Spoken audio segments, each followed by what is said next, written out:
Video की start होती है और हम देखते हैं एक बंदा होता है जो कि बहुत ही ज़ोर से कांप रहा होता है और वो कह रहा होता है ये तो डीमन है। और उसके सामने एक और बंदा होता है जिसके की आंख भी कट लगा होता है और कहता है कि चुप रहो और जल्दी से उठो और फाइट करो। और उसके बाद हम बाकी लोगों को देखते हैं जहाँ पे जो एक बंदा होता है वाइट ड्रेस वाला, वो कहता है कि आखिर का जो सैक मास्टर है वो कब आ रहे हैं। डम इट, मैंने सुना था कि उन्होंने इसको पॉइजन दे दिया था, लेकिन मैंने जितना इमेजिन किया था ये उससे भी बड़ा मॉन्स्टर है। और उसके साइड में जो बंदा होता है ना, वो कहता है तो अच्छा यही है इस रीजन के डिमन कल्ट का लीडर। और हम देखते हैं कि वो सारे के सारे लोग ना एक बहुत बड़े इंसान के चारों तरफ खड़े होते हैं उसके ऊपर हमला करने के लिए, लेकिन वो घबरा भी रहे होते हैं। और देखो, मैं तुम्हारी जानकारी के लिए बता दूं, ये बीच में जो इतना बड़ा इंसान तुमको दिख रहा है ना, यही हमारी कहानी का मेन प्रोटेगर है। मतलब अपना एमसी, जो कि एक बंदे की गर्दन को पकड़ के खड़ा होता है और उसके बाद अचानक से उस बंदे की गर्दन को तोड़ देता है, जिससे वो बंदा मर जाता है। और तभी वो जो हाइटनेस वाला बंदा होता है ना, वो चिल्ला के कहता है आखिरकार वो भी एक इंसान है, वो भी थक जाएगा, इसलिए डरो मत और सीधे उसके ऊपर अटैक करो। और इतना सुनते ही जो बाकी लोग होते हैं ना, सीधे अपने एमसी की तरफ दौड़ के जाते हैं हमला करने के लिए। लेकिन जो अपना एमसी होता है ना, वो तो सीधे दौड़ के जाता है, एक बंदे के मुंह को पकड़ता है और दूसरे को एक पंच मारता है। और जैसे वो ये इतना करता है ना, उसके पास साइतमा आता है और मारता है। 1 मिनट, मैंने क्या बोला? साइतमा नहीं, मतलब एक टकला आता है और अपने एमसी के ऊपर हमला करता है। लेकिन अपना जो एमसी होता है ना, उसको डॉज कर लेता है और जिस बंदे की मुंडी को उसने पकड़ा होता है ना, उसको अपने हाथ से ही ना पिचका देता है। और तभी जो वाइट ड्रेस वाला बंदा होता है ना, चिल्ला के कहता है तुम अभी मरोगे रेड डिमन। और वो इतना जैसे कहता है ना, जो अपना एमसी होता है अपने हाथ को रेडी करता है और एक घुमा के मारता है, जिसे जो लोग होते हैं ना, वही 2 टुकड़ों में कट जाते हैं। और जो आँख में जो कट होता है ना, वो जो बंदा होता है वो कहता है कि क्या, और वो सोच रहा होता है तो अच्छा ये है रेड डिमन। ये सोचना कितना ज़्यादा स्टूपिड था, क्या हम लोग इसको थका देंगे और आधे अधूरी प्लान के साथ हम इसको हरा देंगे। मैंने सुना था कि ये बहुत ही ज़्यादा इजी जॉब होने वाला है, लेकिन अगर मुझे पता होता कि ये सब चीज़ें ऐसी होने वाली है। और वो इतना जैसे ही सोच ही रहा होता है कि तभी जो अपना एमसी होता है ना, वह आता है और उसकी गर्दन को उड़ा देता है। और हम देखते हैं कि अपना जो एमसी होता है उसने सबको मार दिया होता है और चुपचाप खड़े होकर सामने देख रहा होता है। हम देखते हैं कि उसके सामने ना कुछ लोग खड़े होते हैं और उनमें से जो उनका लीडर होता है ना, वो कहता है तो ऐसा लग रहा है कि तुम इतनी ज़्यादा इसलिए तो डाउन नहीं होने वाले, लगता है कि हमें इसमें ज्वाइन होना पड़ेगा। और तुम ये जान लो कि अब से तुम्हारा जो रीजन है वो ख़त्म होने वाला है रेड डिमन। और जैसे ही अपना जो एमसी होता है ना, उसकी आवाज़ को सुनता है, वो पहचान जाता है और कहता है क्या ब्लू डिमन। और वो इतना जैसे ही कहता है ना, वो सारे के सारे जो ब्लू डिमस होते हैं ना, सीधे अपने एमसी की तरफ हमला करने के लिए आ जाते हैं। और जो अपना एमसी होता है ना, वो कुछ कर नहीं रहा होता, वो बस स्टिल खड़ा होता है जैसे कि उसको कुछ फ़र्क ही नहीं पड़ रहा। और हम तभी देखते हैं कि उन लोगों की जो तलवारें होती है ना, अपने एमसी के बहुत पास आ चुकी होती है, ये जहाँ तक उसके आँख को टच करने वाली होती है। लेकिन जो अपना एमसी होता है ना, तभी अपने हाथ में ना एक स्किल का यूज़ करने लगता है और हम उसकी शक्ल को देखते हैं जो कि बहुत ही ज़्यादा खौफनाक डीम जैसा दिख रहा होता है। और वो सोचा होता है heavenly demon art of destruction. और हम अगले ही पल देखते हैं उसके अटैक से ना सारे लोग बहुत ज़्यादा दूर उड़ जाते हैं और ज़्यादातर लोगों के तो भाई थड़े ही उड़ जाते हैं। और जो अपना ब्लू डिमन होता है वो भी दल से करा रहा होता है, उसकी भी हालत ख़राब हो जाती है और वो अपने एमसी को कहता है तुम साले कमीने डीम। और हम तभी अपने एमसी को देखते हैं जिसके बॉडी के हर एक पार्ट में कोई ना कोई हथियार घुस चुका होता है। जो उसके सीने में जो फाला घुसा होता है ना, वो ब्लैक फ्लेम स्पीयर होता है, जो कि घोस्ट डिमन का होता है, जो कि 9 डिमस में से एक है। और उसके हाथ में जो स्वर्ड घुसी हुई होती है उसका नाम होता है वर्क ऑफ ग्रेट विजडम, जो कि ताजी अप्रेंटिस का है, जो कि सेक्ट्स का पार्ट है। और उसके पीठ में जो स्वर्ड घुसी हुई होती है उसका नाम है कोल्ड स्टील स्वर्ड, जो कि नाम गन क्लन मास्टर का है, जो कि पार्ट है 5 नोबेल क्लेस का। और उसके पैर में जो डैगर घुसी हुई होती है उसका नाम होता है सिल्वर मून फैंग, जो कि इंपीरियल स्पेशल फोर्स के कैप्टन की होती है। और ये सारे के सारे जो ब्लेड्सो उसके हैं, जो कि इस वर्ल्ड को रूल करते हैं।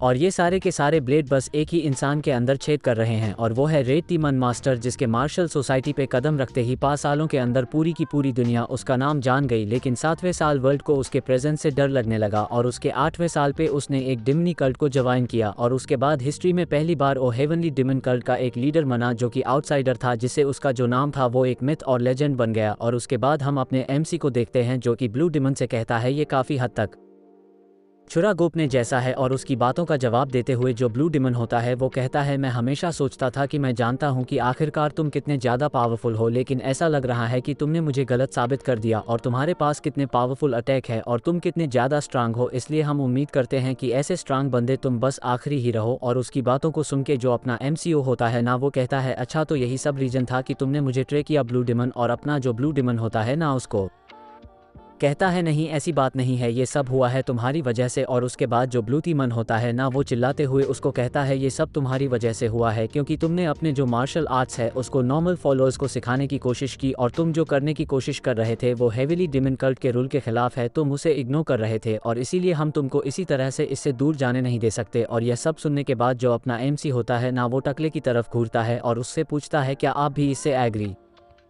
करते हैं मास्टर मोंग पर। तभी जो टकला होता है वो कहता है अमिताभ तुम्हारा जो एक्ट था वो एक्ट था नॉन पोजीशन और है बुद्धिस्ट, मैं किसी को किस तरह से पोजीशन छोड़ने के लिए कह सकता हूँ। और वैसे भी यह जो दुनिया है तुम जितना इमेजिन कर सकते हो उससे भी ज़्यादा दोस्त लोगों से भरी हुई है, और अगर तुम्हारी जो मार्शल आर्ट्स है वो पब्लिक हो गई तो वो लोग जिसके पास बुरे ही रहते हैं उनको पावर मिल जाएगी, वह भी बिना कल्टिवेशन के। और से आने वाली जो केस है उसको मैं बिल्कुल भी इग्नोर नहीं कर सकता। और वो इतना कह ही रहा होता है कि तभी जब अपना एमसी होता है वो सीधे कहता है क्या ही बढ़िया रीजन है, नहीं एंड में तुम लोग बस अच्छे खासे एक्सक्यूज ही कर रहे हो, वो भी बस इसीलिए कि तुम्हारे पास जो छोटी सी अथॉरिटी है वो तुम्हारे पास ही रहे। और अपना एमसी ये सब कह ही रहा होता है कि तभी जो ब्लू डीमन होता है वो कहता है जो रीजन है वो बिल्कुल भी मैटर नहीं करता, तुम एक ऐसे पर्सन हो जिको कि कोई समझ नहीं सकता और अपने मौत का कारण तुम खुद ही हो, और इसके अलावा तुम्हें अपने मौत से भी डरना चाहिए। और उसकी बातों को सुन के जो अपना एमसी होता है ना वह हंसने लगता है और कहता है क्या मौत से डरूं। और उसके बाद हम देखते हैं अपने एमसी के बॉडी से ना बहुत ज़्यादा धुआं निकलने लगता है, जिसको देख के जो ब्लू डिमन होता है ना वो चौंक जाता है। और अपना एमसी कहता है मौत मौत कुछ भी नहीं है डरने के लिए, और सीधे जाता है और ब्लू डिमन के गले को पकड़ लेता है और कहता है ऐसी कौन सी चीज़ है जिससे तुम्हें डरना चाहिए, जो कि इसके बाद आता है। और इतना वो कह ही रहा होता है कि तभी जो टकला होता है ना उसको चिल्ला के कहता है अरे रुको और ज़्यादा पाप मत करो। लेकिन जो अपना एमसी होता है वो तो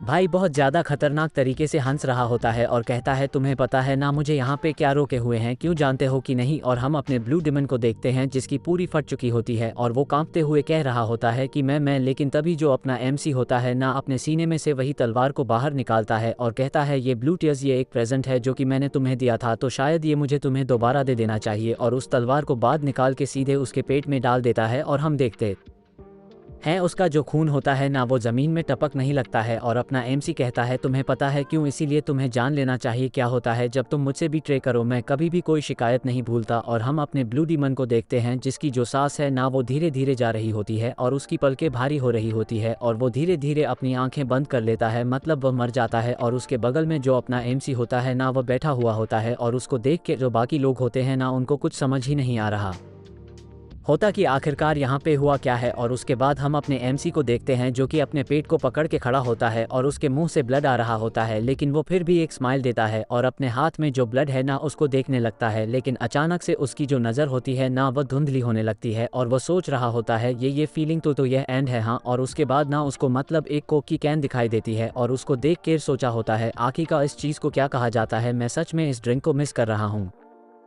और उसके बाद हम अपने एमसी को देखते हैं जो कि अपनी आखिरी सांसें ले रहा होता है, लेकिन फिर भी वो मुस्कुरा रहा होता है और हमसे कहता है मैंने सोचा कि मैं भूल चुका हूँ इसके बारे में, लेकिन ऐसा लग रहा है कि ये मेरी मौत है और अगर मुझे फिर कभी एक और चांस मिलता है तो मैं विश करूंगा कि मैं एक सिंपल नॉर्मल लाइफ जीऊं बाकियों की तरह। और उसके पास जो अपना एमसी होता है ना वो मर जाता है, लेकिन अचानक से ना उसको कुछ आवाज़ आती है, कोई कह रहा होता है कि हे मिस्टर उठो उठो। और जो अपना एमसी होता वह कहता है कि हाँ ऐसा लग रहा है कि मैं मरने से पहले चीज़ें सुन रहा हूँ, लेकिन ये ऑकवर्ड सी फीलिंग क्या है। और तभी वो जो आवाज़ होती है ना मिस्टर वाली वो बहुत ज़्यादा तेजी से आती है और अपने एमसी की आंखें खुलती है और वो देखता है कि उसके सामने कोई तो लड़की है जो कि कह रही है कि सर क्या आप उठ गए। और जो अपना एमसी होता है ना उसकी बातों को सुन के वहाँ से उठने की कोशिश करता है और कहता है आखिरकार मैं कहाँ पे हूँ। और वो इतना कह ही रहा होता है कि तभी उसके पेट में दर्द होता है और उसको पकड़ के जो अपना एमसी होता है ना वो कर रहा आता है। और वो जो लड़की होती है वो कहते हैं कि प्लीज़ आप बिल्कुल भी मत उठिए। और हम देखते हैं अपने एमसी के पेट में जो घाव होता है ना उसमें ब्लड आने लगता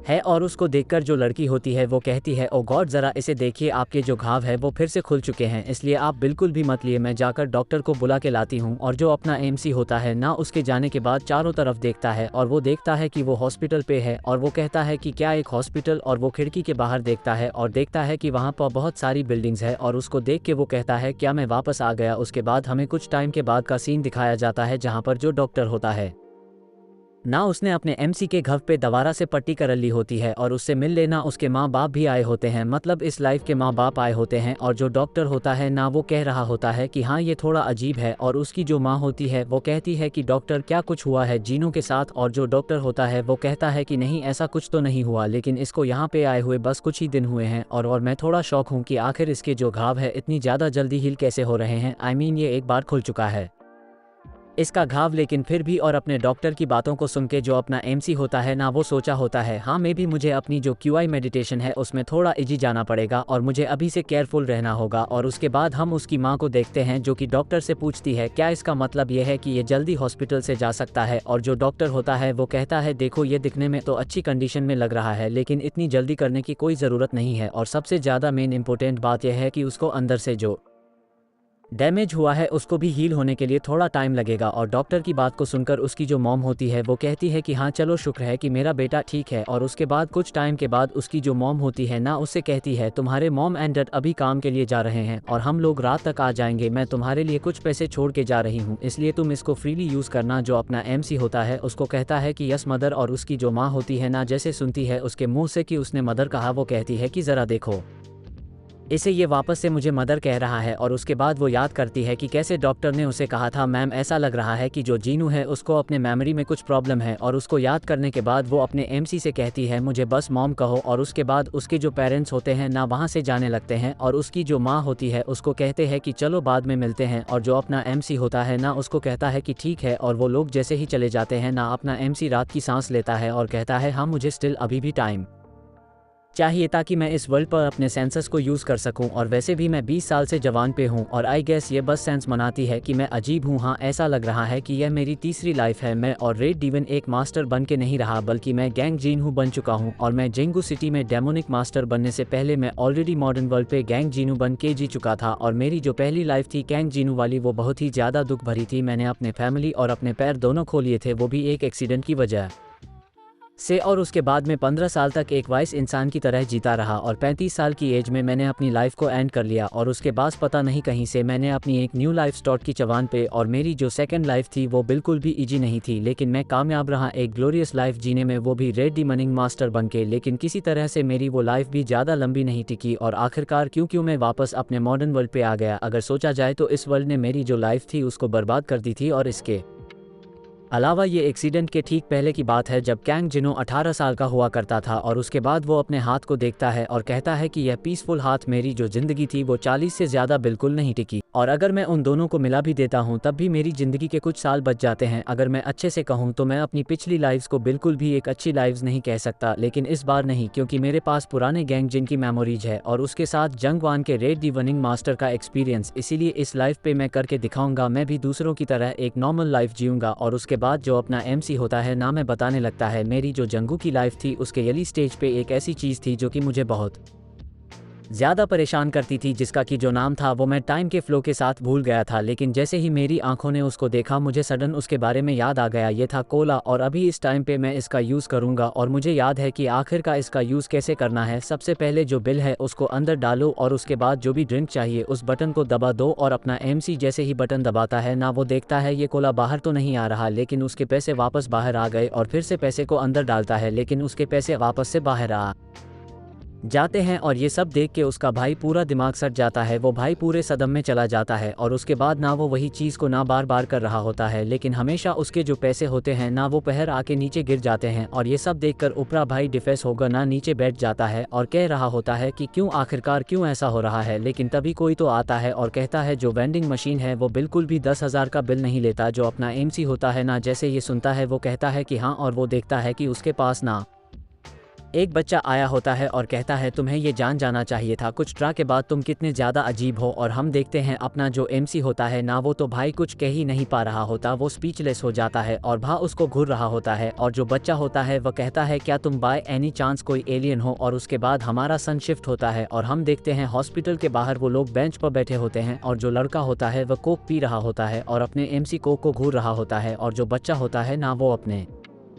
एमसी से पूछता है क्या तुमने पहले कभी कोक के कैन को नहीं देखा, आखिर क्या तुम इसको इस तरह से घूर क्यों रहे हो। मैंने कहा ना ये ठीक है, बस तुम इसको पी लो। और तभी जो अपना एमसी होता है उसकी तरफ देखता है और कहता है मैं तुम्हारा कर्जदार हूँ, इसलिए मैं प्रॉमिस करता हूँ कि मैं तुमको पे बैक जरूर करूंगा। और वो जो लड़का होता है वो तो भाई कोक पीते हुए कहता है अरे यार ये बस सोड का कैन ही तो है, इसलिए बस इसको पी लो। और उस लड़के की इस तरह की बातों को सुन के जो अपना एमसी होता है ना उसको घूरने लगता है और उसके बाद उससे नजर हटा के ना अपने कैन को घोलने लगता है और हमसे कहता है फाइनली मैं इसको पी सकता हूँ। मैं जब जंग पे था तो मैंने बहुत ही ज़्यादा एफर्ट लगाया था इसके टेस्ट को रिप्लेस करने में, लेकिन हालांकि उनमें से कोई भी सक्सेसफुल नहीं हुआ। और उसके बाद वह उसको पी लेता है और उसका जैसे ही ड्रॉप उसके जुबान पे गिरता है ना वो सोच रहा होता है हाँ यही है वो फिजी टेस्ट, ये फाइनली आ रहा है। और हम देखते हैं वो भाई अजीब सी शक्ल करके उसके मजे उठा रहा होता है। और वो लड़का जैसे ही अपने एमजे की शक्ल देखते हैं ना उसकी आंखों से भाई खुशी के आंसू आ जाता है और वो पागलों की तरह पेट पकड़ के हंसने लगता है और हंसते हुए कहता है जरा अपनी शक्ल को तो देखो, मतलब ये सच में तुम्हारा पहली बार है क्यों। और जो अपना एमसी होता है उसको कहता है नहीं ऐसी बात नहीं है, बस ऐसा है कि मैं इसको बहुत टाइम के बाद पी रहा हूँ। और उसके बाद वो जो लड़का होता है ना वो हंसना बंद करता है और अपने एमसी से कहता है अरे यार यह सच में बहुत ज़्यादा मज़ेदार था, आखिरकार तुम हॉस्पिटल पे क्या कर रहे हो। और जो अपना एमसी होता है उसको कहता है उन्होंने कहा कि यह बस एक कार क्रैश था। और उसके बाद जो अपना एमसी होता है ना उसको थोड़ी देर तक घूरता है और सोचा होता है हाँ मैंने पहले रियलाइज नहीं किया, लेकिन इसको देख के ऐसा लग रहा है कि ये एक लड़की है, मतलब हम तब से जिसको एक लड़का समझ रहे थे वो एक्चुअल में एक लड़की होती है। उसके बाद वो जो लड़की होती है ना अपने एमसी से कहती है क्या सच में तुम तो बिल्कुल भी बीमार नहीं लग रहे, क्या तुम ऐसे प्रिटेंड तो नहीं कर रहे हो ताकि तुम्हें स्कूल जाना ना पड़े। और जो अपना एमसी होता है ना वो अपने कोक को पीते हुए कहता है मेरा कोई इंटेंशन नहीं है ऐसा करने का, और तुम्हारे बारे में क्या। और वो जो लड़की होती है अपने सीने में हाथ देके कहती है मैं उन्होंने कहा कि मेरा दिल बहुत ही ज़्यादा कमज़ोर है जब से मैं पैदा हुई थी, और मैं फ़िलहाल के लिए तो ठीक हूँ लेकिन कभी कभी यहाँ पे बहुत ज़्यादा दर्द होता है। और उसकी बातों को सुनकर जो अपना एमसीओ होता है वो कहता है कितना बुरा है, तुम स्कूल भी नहीं जा सकती। और वो जो लड़की होती है वो कहते हैं कि नहीं मुझे फ़र्क नहीं पड़ता क्योंकि हर कोई मुझे बस बुली करता है, और वैसे भी उन्होंने कहा है कि सर्जरी बिल्कुल भी काम नहीं करने वाली क्योंकि मेरा जो दिल है वो थोड़ा छोटा है या ऐसा ही कुछ, और मुझे बस सॉरी फील हो रहा है मेरे पेरेंट्स के लिए, और शायद मैं अपनी आखिरी ज़िंदगी तक कभी भी इस हॉस्पिटल से नहीं निकल सकूं। और उसकी बातों को सुन के जो अपना एमसी होता है वो सोच रहा होता है वो अपने एज से कुछ ज़्यादा ही मैच्योर है, और यह शायद इसलिए हुआ है क्योंकि उसको अपने लाइफ की शुरुआत से ही बहुत ही ज़्यादा परेशानियों का सामना करना पड़ा। और मैं इसकी बॉडी में देख सकता हूँ इसकी मेरिडियंस को कोई चीज़ रोक के रखी है और इसके अंदर अजीब सी क्यूआई बढ़ रही है जो कि इसकी बॉडी को धीरे धीरे डैमेज कर रही है। हालांकि इसे ठीक किया जा सकता है, बस उसे बंद मेरिडियंस चाहिए ताकि ये एक स्ट्रांग फोर्स के साथ फट सके, और ये इतना ज़्यादा मुश्किल नहीं होना चाहिए। और ये सब वो सोच ही रहा होता है कि तभी उस लड़की को कोई जियून बोल के बुलाता है, और वो लड़की वहाँ पे देखती है और कहती है कि मॉम, और हम देखते हैं कि वो उसकी माँ होती है जो कि उसको बुला रही होती है। और उसका बात तो जो लड़की होती है ना बैंच से नीचे उतरती है और अपने एमसी से कहती है चलो बाद में मिलते हैं, और वहाँ से जाने लगती है। लेकिन जो अपना एमसी होता है उसको कहता है हे रुको ज़रा, और अपने एमसी की बातों को सुनकर वो लड़की पीछे पलट है और अपना एमसी उससे पूछता है अगर तुम ठीक हो जाओगी तो तुम क्या करोगी। और जो लड़की होती है वो मुस्कुराती है और उसको कहती है एक इतना साफ सवाल है, मैं भी दूसरों की तरह जीना चाहूँगी, मैं भी स्कूल जाऊँगी, दूसरों के साथ खेलूँगी। ऐसा ही कुछ उस लड़की की बातों को सुनकर अपना जो एमसी होता है उसके मुँह पे एक स्माइल आ जाती है क्योंकि अपने एमसी का भी सपना था है एक पीसफुल नॉर्मल लाइफ जीने का। और हम देखते हैं कि वो जो लड़की होती है अपनी मम के साथ खुशी खुशी जा रही होती है, और अपना एमसी उसको देख के कहता है एक नॉर्मल लाइफ हाँ। और उसके बाद वो अपने कुके कैन को देखता है और वो कहता है मैं मेक श्योर करूंगा कि मैं तुमको दोबारा से पे बैक जरूर करूं। और उसके बाद जो अपना एमसी होता है ना वहां से चले जाता है और डस्टबिन अपने कोक का कैन डालता है और खड़े होकर सोचा होता है अगर सोचा जाए तो मुझे भी स्कूल जाना चाहिए, मैं अभी 18 साल का हूँ तो मैं कौन से ग्रेड पे रहूंगा। और अपना एमसी ये सब सोच ही रहा होता कि तभी उसके पीछे से ना एक बंदा आता है और हम देखते हैं कि उसके पैर में ना बहुत ज़्यादा ब्लड लगा होता है और एक छेद होता है, शायद इसको किसी ने गोली मारी होगी। और वो सीधा अपने एमसी को क्रॉस करके जाता है जिसको कि जो अपना एमसी होता है वो देख लेता है और उसको थोड़ा अजीब फील होता है। और उसकी तरफ देखते हुए वो सोच रहा होता है ये इंसान, इसकी आंखें बहुत ही ज़्यादा डेंजरस लग रही है। और उसके बाद वो जो बंदा होता है ना वो लिफ्ट के अंदर जाता है और एक रूम के अंदर बैठा होता है जहाँ पे जो डॉक्टर होता है ना उसने उसकी पट्टी कर ली होती है। और वो कहता है सर अगली बार अगर आप इतनी ज़्यादा बुरी तरह से हर्ट हुए हो तो एम्बुलेंस को बुला लेना ये बहुत ही ज़्यादा डेंजरियस होता है। और वो जो बंदा होता है ना, वो कहता है ये सब यहाँ के पास की जो कंस्ट्रक्शन साइट है वहाँ पे हुआ है। और जो डॉक्टर होता है वो कहता है याद रखना आपकी बॉडी की भी लिमिट है, और इसको देख के ऐसा लग रहा है किसी मेटलिक ऑब्जेक्ट से इसको पंक्चर किया गया है। तुम बहुत ज़्यादा लकी हो कि तुम्हारी हड्डियों को इसने टच नहीं किया, और तुम देखने में तो बहुत ज़्यादा यंग लग रहे हो। क्या ये तुम्हारे लिए बहुत ज़्यादा मुश्किल नहीं होता है कंस्ट्रक्शन साइट पे काम करना? और अपने डॉक्टर की बातों को सुनकर वो जो बंदा होता है वो हंसते हुए कहता है मुझे अपने काम से प्यार है। हालांकि ये बेटर होता अगर मैं इस तरह की मिस्टेक ना करता। और उसकी बातों को सुन के जो डॉक्टर होता है वो कहता है मैं ये देख के बहुत ज़्यादा खुश हूँ कि तुम इतनी ज़्यादा पॉजिटिव हो, और मैं फ़िलहाल के लिए जो कर्टन्स है उसको क्लोज कर रहा हूँ और जा रहा हूँ। तुम्हें कुछ टाइम लगेगा इसलिए तुम यहाँ पे रेस्ट करो। और वो जो बंदा होता है वो कहता है कि ठीक है, और उसके बाद वो जो डॉक्टर होता है ना वहाँ से चले जाता है। और उसके बाद वो जो बंदा होता है जो मुस्कुरा रहा होता है वापस से सीरियस हो जाता है, और टेबल में जो नाइफ़ पड़ी होती है ना उसकी तरफ घूरने लगता है। और उसके बाद हमारा सीन शिफ्ट होता है और हम देखते हैं जो डॉक्टर होता है वो रिसेप्शनिस्ट से बात कर रहा होता है और उसे कहता है क्या तुम नहीं सोचती कि आजकल कुछ ज़्यादा ही पेशेंट्स आ रहे हैं, और ये जो जॉब है वो धीरे धीरे थका देने वाली होती जा रही है, और शायद मैं कुछ टाइम के बाद किसी और से भी मिल जाऊँ। और क्या कोई ऐसा चांस है कि तुम किसी को यहाँ पे जानती हो? और जो लड़की होती है वो कहती है कि नहीं, और यही सब हंसी मजाक कर ही रहे होते हैं कि तभी गेट में से ना 3 लोग आते हैं, और उनमें से एक कहता है एक्सक्यूज़ मी, और जो अपना डॉक्टर होता है ना उसकी तरफ देखता है और कहता है कि हाँ। और वो जो बंदा होता है ना अपनी आईडी दिखाता है और कहता है मैं हूँ डिटेक्टिव ली जंग इन, और मैं ईस्टर्न पुलिस डिपार्टमेंट से हूँ। आप बुरा तो नहीं मानेंगे अगर हम आपसे कुछ सवाल पूछे? और तभी जो डॉक्टर होता है उससे कहता है तो डिटेक्टिव आखिरकार मैं आपकी क्या मदद कर सकता हूँ? और जो डिटेक्टिव होता है वो कहता है हम लोग यहाँ के पास के एक केस से एक भागे हुए सस्पेक्ट के पीछे आए हैं। हम लोग यहाँ के आसपास के हॉस्पिटल में भागे हुए सस्पेक्ट की तलाश कर रहे हैं।